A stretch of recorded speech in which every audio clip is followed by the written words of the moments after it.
អង្គជាទីសក្ការៈសូមគោរពសម្ដេចទ្រង់ឯកឧត្តមលោកជំទាវអស់លោកស្រី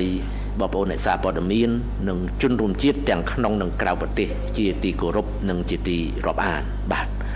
នៅយប់មិញនេះមានជំនួបតាមទូរស័ព្ទរវាងសម្ដេចមហាបវរធិបតីហ៊ុនម៉ាណែតនាយករដ្ឋមន្ត្រីនៃប្រជាណាចក្រកម្ពុជាជាមួយនឹងឯកឧត្តមម៉ាកូរូបយ៉ូរដ្ឋមន្ត្រីការបរទេសនៃសហរដ្ឋអាមេរិកដើម្បីជជែកអំពីស្ថានភាពរវាងកម្ពុជាថៃក្នុងន័យជំរុញឲ្យមានបទឈប់បាញ់មួយឲ្យបានឆាប់បាទអញ្ចឹងអនុញ្ញាតឲ្យខ្ញុំបានអានសាររបស់សម្ដេចធិបតីដែលសម្ដេចបានបង្ហោះនៅលើ Facebook ផ្ទាល់ខ្លួនរបស់សម្ដេចកាលពីយប់មិញបាទខ្លឹមសារនៃសារនេះមានដូចតទៅនាយប់ថ្ងៃទី25ធ្នូឆ្នាំ2025ខ្ញុំបានជួបពិភាក្សាតាមទូរស័ព្ទជាមួយឯកឧត្តមម៉ាកូរូបយ៉ូរដ្ឋមន្ត្រីការបរទេសនៃសហរដ្ឋអាមេរិកដើម្បីពិភាក្សាអំពីការវិវត្តស្ថានភាពតាមបណ្ដោយព្រំដែនកម្ពុជាថៃក្នុងគោលបំណងជំរុញឲ្យមានបទឈប់បាញ់ឲ្យបានឆាប់រហ័សនិងការអនុវត្តកិច្ចព្រមព្រៀងសន្តិភាពដើម្បីស្វែងរកសន្តិភាពយូរអង្វែងសម្រាប់កម្ពុជានិងថៃឯកឧត្តមរដ្ឋមន្ត្រីរូបយ៉ូបានគូបញ្ជាក់អំពីជំហរយ៉ាងច្បាស់លាស់ថាសហរដ្ឋអាមេរិកចង់ឃើញសន្តិភាពស្ថិតថេររវាងកម្ពុជានិងថៃនិងខិតខំជំរុញឲ្យមានបទឈប់បាញ់ឲ្យបានឆាប់តាមដែលអាចធ្វើទៅបានខ្ញុំបានបញ្ជាក់ជាថ្មីអំពីការប្រកាន់ខ្ជាប់យ៉ាងម៉ឺងម៉ាត់របស់កម្ពុជាក្នុងការបន្តអនុវត្តស្មារតីសេចក្តីថ្លែងការណ៍រួមទីក្រុងកូឡាឡំពួរនិងសង្ឃឹមថាភាគីទាំងពីរនឹងបន្តធ្វើការជាមួយគ្នាស្របតាមកិច្ចព្រមព្រៀងដែលមានកម្ពុជាបន្តរក្សាជំហរក្នុងការដោះស្រាយបញ្ហាព្រំដែនដោយសន្តិវិធីដោយអនុលោមតាមកិច្ចព្រមព្រៀងនិងយន្តការដែលបានឯកភាពគ្នានាពេលកន្លងមករួមទាំងសេចក្តីថ្លែងការណ៍រួមទីក្រុងកូឡាឡំពួរដើម្បីដោះស្រាយបញ្ហាព្រំដែនកម្ពុជាថៃនិងកសាងសន្តិភាពយូរអង្វែងរវាងប្រទេសទាំងពីរបាទនេះគឺជាខ្លឹមសារនៃសាររបស់សម្ដេចធិបតីហ៊ុនម៉ាណែតនាយករដ្ឋមន្ត្រីបាទសម្ដេច Excellency, ladies and gentlemen, allow me to read the message of សម្ដេចធិបតីហ៊ុនម៉ាណែត Prime Minister of the Kingdom of Cambodia as follow. Tonight, 25th December 2025, I held a telephone discussion with Honorable Marco Rubio, Secretary of State of the United States, to discuss the developments way to secure a ceasefire along the Cambodian-Thailand border and to continue with the implementation of peace agreement to achieve lasting peace between Cambodia and Thailand. Secretary Rubio stated that the United States want to see sustainable peace between Cambodia and Thailand and will work to help achieve ceasefire as soon as possible. I also reiterated Cambodia's firm commitment to upholding the spirit of the Kuala Lumpur Joint Declaration and express hope that both sides will continue to work together in line with all existing agreements. Cambodia continues to maintain its position of resolving border issues peacefully in accordance with the principle and mechanism previously agreed upon. In order to resolve the Cambodia-Thailand border issue and build lasting peace between the two countries. Thank you. បាទតាមរយៈកិច្ចខិតខំប្រឹងប្រែងរបស់បណ្ដាប្រទេសជាមិត្តដើម្បីជួយរកដំណោះស្រាយឲ្យមានបទឈប់បាញ់បានបង្ហាញឲ្យឃើញថាពិភពលោកមិនអោបដៃមើលការរំលោភបំពានឈ្លានពានដ៏កម្រោលរបស់ថៃមកលើកម្ពុជាទេសហគមន៍អន្តរជាតិបាននឹងកំពុងបន្តចាប់អារម្មណ៍ទៅលើផលប៉ះពាល់យ៉ាងធ្ងន់ធ្ងរមកលើជនស៊ីវិលនិងហេដ្ឋារចនាសម្ព័ន្ធស៊ីវិលកម្ពុជាដែលបណ្ដាលមកពីការវាយប្រហារមិនរើសមុខមិនរើសទីតាំងចូលជ្រៅក្នុងទឹកដីកម្ពុជាពីសំណាក់ទាហានថៃរហូតមកទល់ពេលនេះមានជនស៊ីវិលស្លូតត្រង់ខ្មែរយ៉ាងតិច30នាក់ហើយបានស្លាប់ហើយនឹង88នាក់ផ្សេងទៀតរងរបួសក្នុងនោះមានកុមារមានស្ត្រីនិងមានមនុស្សចាស់ខណៈដែលជនភៀសសឹកកើនដល់ជាង 64,000 នាក់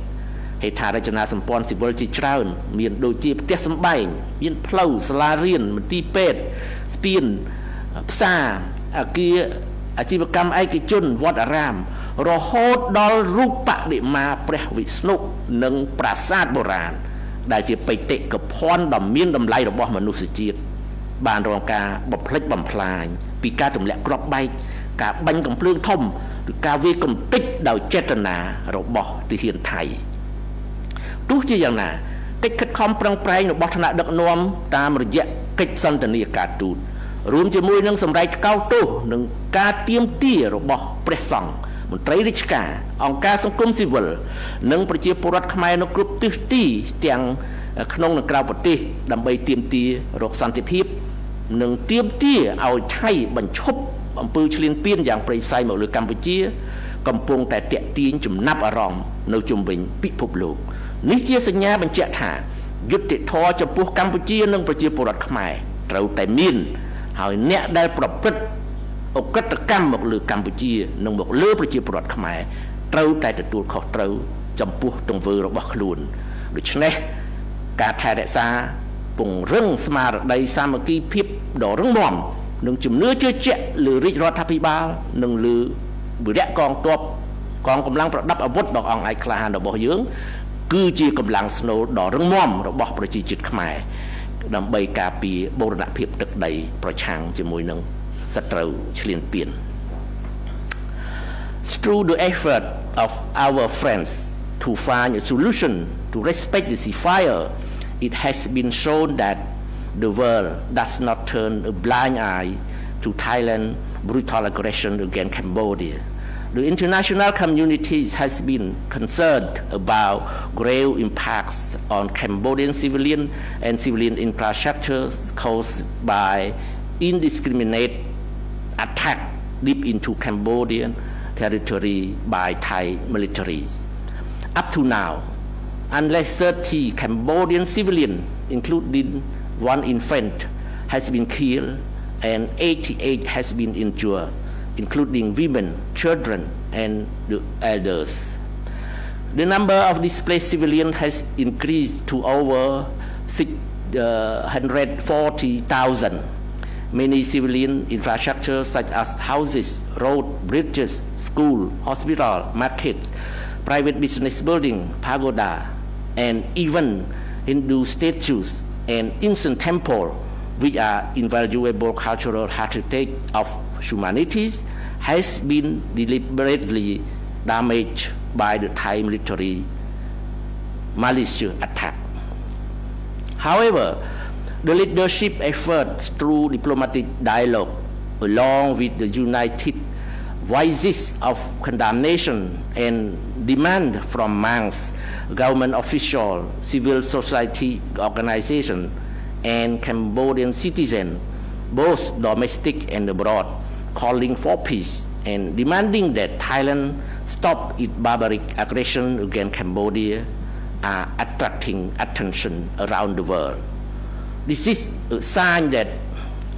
justice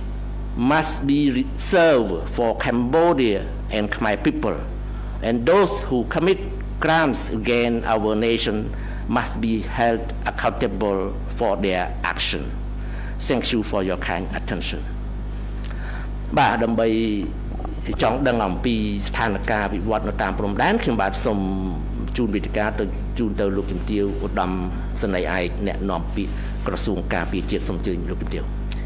ចាសសូមគោរពអរគុណអាយដាមនិងសូមជម្រាបសួរដល់សាធារណជននិងអ្នកសារព័ត៌មានទាំងអស់ផងដែរនៅព្រឹកនេះនាងខ្ញុំសូមធ្វើបច្ចុប្បន្នភាពអំពីសភាពការនៃការឈ្លានពានរំលោភបំពានរបស់ភាគីថៃមកលើដែនអធិបតេយ្យរបស់កម្ពុជាក្នុងភូមិសាស្ត្រយុទ្ធភូមិភាគទី4និងយុទ្ធភូមិភាគទី5បើគិតមកដល់ថ្ងៃទី26ខែធ្នូឆ្នាំ2025នេះគឺជាថ្ងៃទី20ហើយដែលយោធាថៃនៅតែបន្តសកម្មភាពរំលោភបំពានទៅលើបទឈប់បាញ់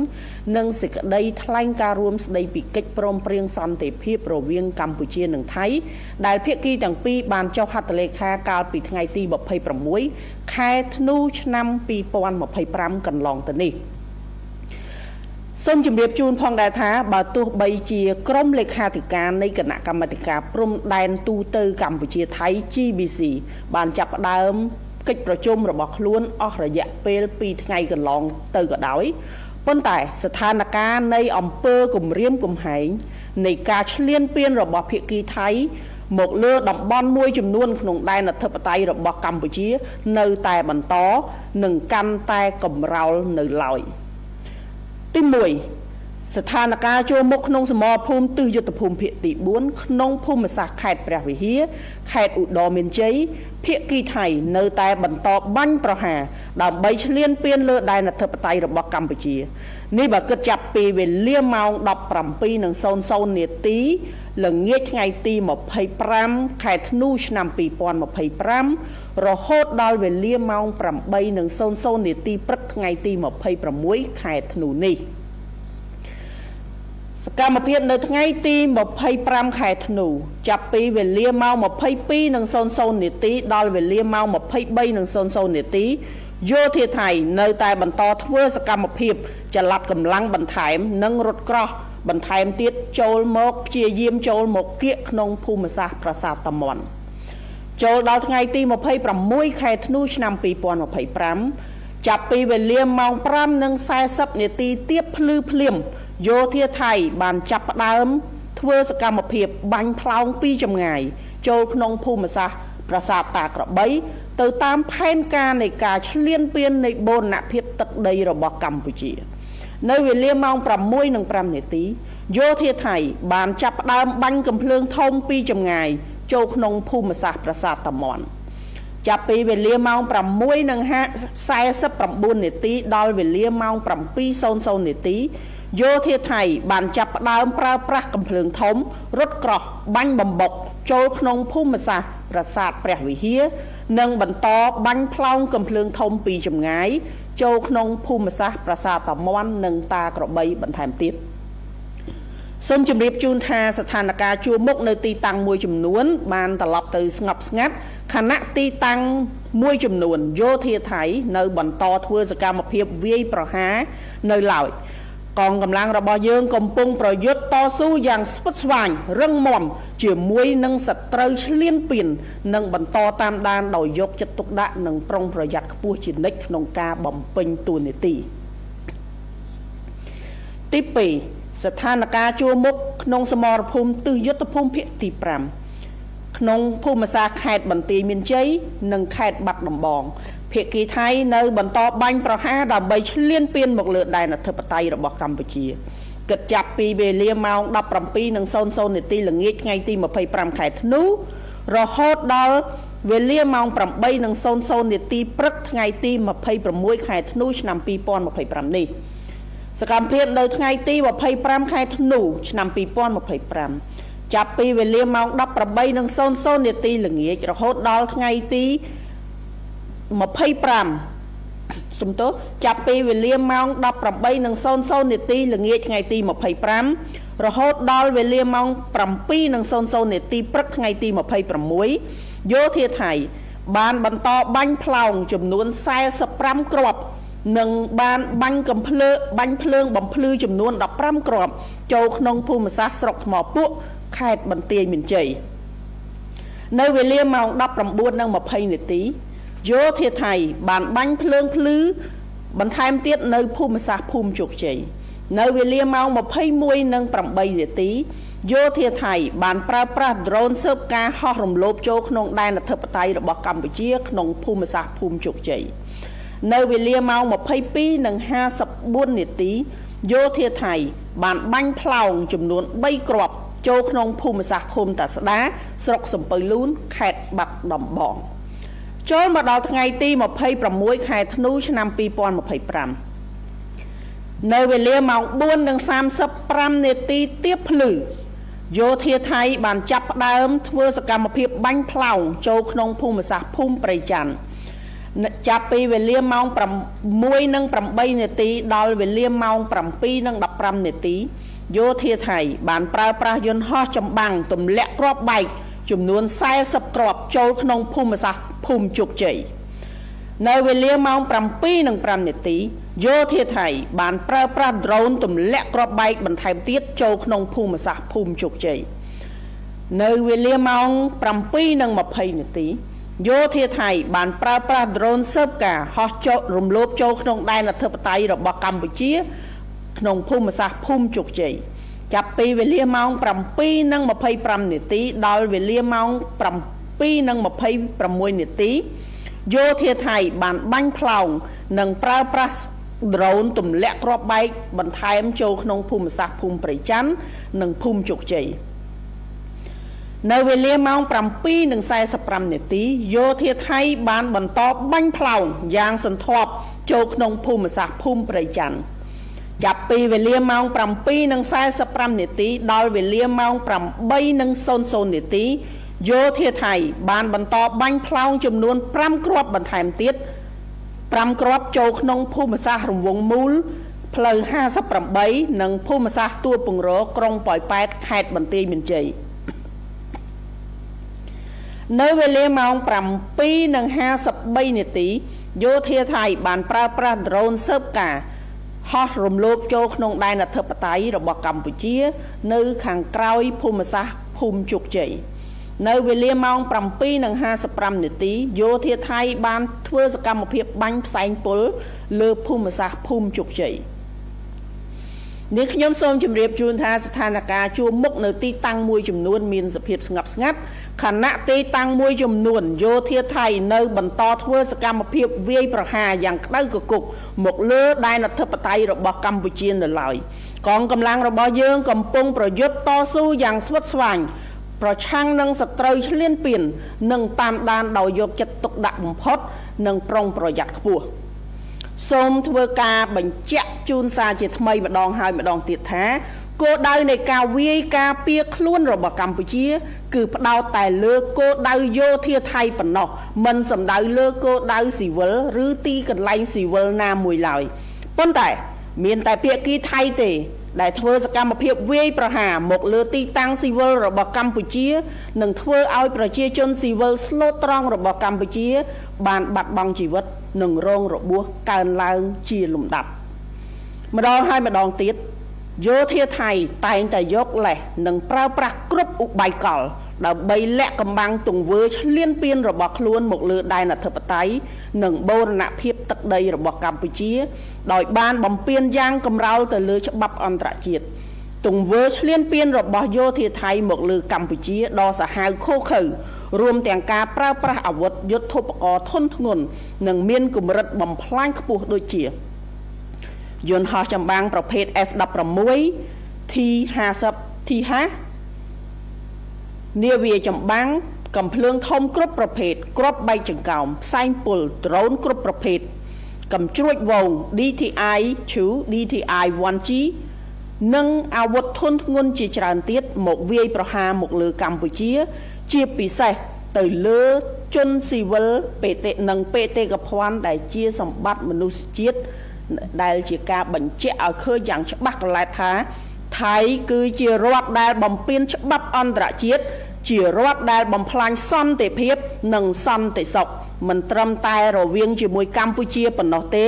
ប៉ុន្តែតំបន់ទាំងមូលដើម្បីបំរើមហិច្ឆតាឈ្លានពានមិនចេះឆ្អែតឆ្អន់របស់ខ្លួនមកលើប្រទេសតូចនិងខ្សោយជាងខ្លួនប៉ុណ្ណោះអ្នកនាំពាក្យក្រសួងការពារជាតិកម្ពុជាទាមទារឲ្យយោធាថៃបញ្ឈប់ជាបន្ទាន់នៅទង្វើភូតភរកុហកបោកប្រាស់បំភ្លៃការពិតមិនចេះចប់មិនចេះហើយងាកមករកមាគាសន្តិភាពឡើងវិញតាមរយៈការបញ្ឈប់សកម្មភាពឈ្លានពានរបស់ខ្លួន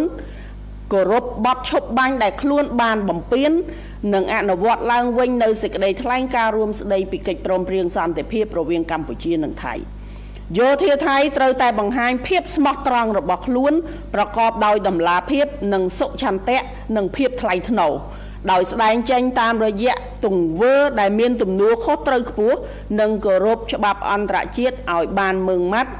មិនមែនតាមរយៈវោហារស័ព្ទនិងការភូតភរកុហកនោះទេ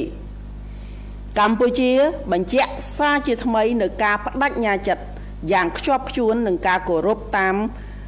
លក្ខខណ្ឌនៃបទឈប់បាញ់សេចក្តីថ្លែងការណ៍រួមស្តីពីកិច្ចព្រមព្រៀងសន្តិភាពរវាងកម្ពុជានិងថៃប្រកបដោយសុឆន្ទៈនិងទំនួលខុសត្រូវខ្ពស់បំផុតកម្ពុជាប្រកាន់ខ្ជាប់នៅដំណោះស្រាយចំនួនដោយសន្តិវិធីស្របតាមច្បាប់អន្តរជាតិក៏ដូចជាសន្ធិសញ្ញាអនុសញ្ញានិងកិច្ចព្រមព្រៀងដែលមានស្រាប់សម្ដៅស្វែងរកដំណោះស្រាយមួយដែលយុត្តិធម៌ត្រឹមត្រូវយូរអង្វែងនិងស្របតាមច្បាប់អន្តរជាតិកម្ពុជាសង្ឃឹមផងដែរថាភាគីថៃនឹងគោរពនៅសេចក្តីថ្លែងការណ៍រួមស្តីពីកិច្ចព្រមព្រៀងសន្តិភាពរវាងកម្ពុជានិងថៃដែលបានចុះហត្ថលេខាកាលពីខែតុលាកន្លងទៅដោយកម្ពុជាដែរក្នុងន័យនេះកម្ពុជាសូមអំពាវនាវឲ្យសហគមន៍អន្តរជាតិកោតទោសយ៉ាងម៉ឺងម៉ាត់ចំពោះការរំលោភបំពានសេចក្តីថ្លែងការណ៍រួមស្តីពីកិច្ចព្រមព្រៀងសន្តិភាពរវាងកម្ពុជានិងថៃនិងសកម្មភាពឧក្រិដ្ឋកម្មសង្គ្រាមខុសច្បាប់របស់ថៃម្ដងហើយម្ដងទៀតនេះដោយទាមទារឲ្យថៃទទួលខុសត្រូវទាំងស្រុងចំពោះអំពើរំលោភបំពានដ៏កម្រោលនេះកម្ពុជាអំពាវនាវឲ្យថៃបញ្ឈប់សកម្មភាពអរិភាពជាបន្ទាន់ដោយដកកម្លាំងចេញពីដែនអធិបតេយ្យរបស់កម្ពុជានិងជៀសវាងសកម្មភាពឈ្លានពានដែលគំរាមកំហែងដល់សន្តិភាពនិងស្ថិរភាពក្នុងតំបន់រាជរដ្ឋាភិបាលកងទ័ពនិងប្រជាជនកម្ពុជារួបរวมគ្នាជាធ្លុងមួយក្នុងការការពារទឹកដីសេចក្តីថ្លៃថ្នូរនិងអធិបតេយ្យភាពរបស់យើងដោយអង្គអាចក្លាហាននិងដោយមិនងាករេទោះក្នុងតម្លៃណាក៏ដោយនិងក្នុងកលៈទេសៈណាក៏ដោយនេះខ្ញុំសូមជម្រាបជូនផងដែរថាសម្រាប់ស្ថានភាពវិវត្តថ្មីនៅជួរមុខក្រសួងការពារជាតិនឹងធ្វើការផ្សាយចេញតាមប្រព័ន្ធផ្សព្វផ្សាយផ្លូវការរបស់ខ្លួននៅពេលក្រោយ Greetings to the general public and members of the press. This morning I would like to update on the situation of the Thai invasion and armed attacks launched on Cambodian territory in the 4th and 5th Military Region on December 26, 2025, which entered the 20th day that the Thai side has continuously violated the ceasefire and the joint declaration signed by the Prime Minister of the Kingdom of Cambodia and the Kingdom of Thailand on October 26, 2025. Even though the GBC Secretariat meeting has been convened for 2 days now, however, the threat and hostility of the Thai invading military against Cambodian sovereignty territory still continue in some areas right at this moment. First, the frontline situation at the 4th Military Region in Preah Vihear and Udon Minjay provinces. The Thai military continue its attacks to invade Cambodian sovereign territory from 5 p.m. on December 25, 2025 to 8 a.m. on December 26, 2025. On December 25, from 10 p.m. to 11 p.m., the Thai military mobilized additional force accompanied with armored vehicle near the area of the Mon Temple. On December 26, at 5:40 a.m., the Thai military began firing artillery shells into the territorial area behind the Tak Robay Temple, according to its plan to invade Cambodia's territorial integrity. At 6:05 a.m., the Thai military fired artillery into the area of the Mon Temple. From 6:49 a.m. to 7 a.m., the Thai military began firing artillery along with tanks attempted to infiltrate into Preah Vihear Temple and continue to fire artillery shells into the area of the Mon and Tak Robay Temple. The situation in some front lines is calm, while in other areas, the Thai military continues to carry out its attack on Cambodian sovereign territory. Second, the frontline situation at the 5th Military Region in Banteay Meanchey and Bat Dambong provinces. the Thai military continued its attack on Cambodian sovereign territory from 5 p.m. on December 25 to 8 a.m. on December 26, 2025. On December 25, from 6 p.m. on December 25 to 7 a.m. on December 26, the Thai military continued to fire 45 shells and fire flare guns, 15 shells into the area of Thmoput district, Banteay Meanchey province. At 7:23 p.m., the Thai military fired flare guns into the area of Chukche village. At 9:08 p.m., the Thai military deployed reconnaissance drones violating Cambodian airspace into the area of Chukche village. At 10:54 p.m., the Thai military fired 3 shells into the area of Tasda commune, Sampoi Loon district, Bat Dambong province. On December 26, at 4:35 a.m., the Thai military began to fire shells into the area of Prejchan village. From 6:08 a.m. to 7:15 a.m., the Thai military deployed fighter jets to bombard 40 shells into area of Chukche village. At 7:05 a.m., the Thai military deployed drones to drop bombs into the area of Chukche village. At 7:20 a.m., the Thai military deployed reconnaissance drone violating Cambodian airspace behind the area of Chukche village. From 7:25 a.m. to 7:26 a.m., the Thai military fired shells and deployed drones to drop bombs into the area of Prejchan and Chukche villages. At 7:45 a.m., the Thai military continued to intensely fire shells into the area of Prejchan. From 7:45 a.m. to 8 a.m., the Thai military fired 5 shells into the areas of roundabout 58 and Tuol Pungro, Poi Pat municipality, Banteay Meanchey province. At 7:53 a.m., the Thai military deployed reconnaissance drones violating Cambodian airspace behind the area of Chukche village again. At 7:55 a.m., the Thai military deployed toxic gas in the area Chukche village. In the area of Chukche village. In the situation in some front line is calm, while in other areas, the Thai military continued to carry out its attacks on Cambodian sovereign territory. The Ministry of National Defense of Cambodia wishes to reiterate that Cambodia's right to self-defense is solely targeted at the Thai military targets and has never targeted at civilian area. Conversely, the Thai side has deliberately attacked locations where Cambodian civilians reside, resulted in the increasing number of deaths and injuries to innocent Cambodian civilians. Time and times again, the Thai military has utilized deceptive tactics to mask its violation of Cambodian sovereignty and territorial integrity in blatant defiance of established international legal frameworks. The Thai military's systemic aggression against Cambodia, characterized by the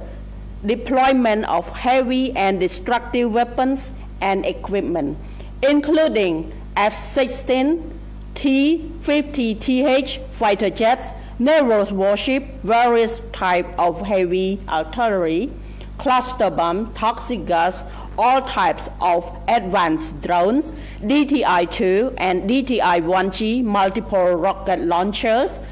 as well as other types of heavy weaponry to attack Cambodia, indiscriminately on both innocent civilians and sites of the world cultural heritage. Such conduct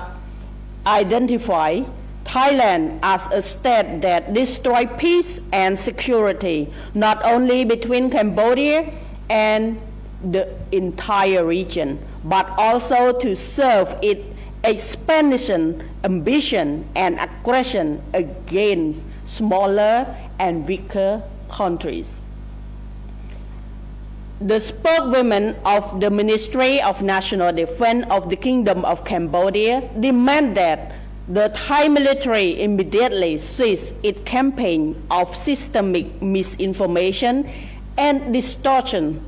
The Port Tower peace requires an immediate cessation of hostility, strict adherence of the ceasefire, and the full re-implementation of the joint declaration on the peace agreement between Cambodia and Thailand. The Thai leadership must now demonstrate its sincerity, transparency, and commitment to international laws through responsible action rather than hollow rhetoric and deceptions. Cambodia reaffirmed its firm commitment to respect and strictly abide by the term of the ceasefire and the joint declaration on peace agreement between Cambodia and Thailand, acting with the utmost goodwill and responsibility. Cambodia is resolutely committed to the peace settlement of dispute in accordance with international laws as well as all existing treaty, conventions, and agreements with the objective of finding a just, equitable, and lasting resolution. Consequently, Cambodia further expressed its earnest hope that the Thai side will equal respect and adhere to the joint declaration on the peace agreement signed by both countries on October 26, 2025. In this sense, Cambodia called on the international community to strongly condemn Thailand's violation of the joint declaration and its repeated war crimes and unlawful activity, as well as demand that Thailand must take full responsibility for such brazen violation. Cambodia urged that Thailand immediately stop all hostile activity and withdraw its force from Cambodians' territorial integrity and avoid acts of incursion and aggression that strengthen peace and stability in the regions as a whole. For further updates report regarding the frontline situation, please visit the official media channels of the Ministry of National Defense of Cambodia. សូមអរគុណ បាទសូមអរគុណលោកជំទាវឧត្តមសេនីយ៍ឯកអ្នកនាំពាក្យក្រសួងការពារជាតិដែលបានធ្វើបច្ចុប្បន្នភាពអំពីស្ថានភាពនៅជួរមុខបាទពេលនេះកម្មវិធីរបស់យើងដល់ទីបញ្ចប់យើងខ្ញុំទាំងពីរនាក់សូមអរគុណសូមគោរពលាតែប៉ុណ្ណេះបាទ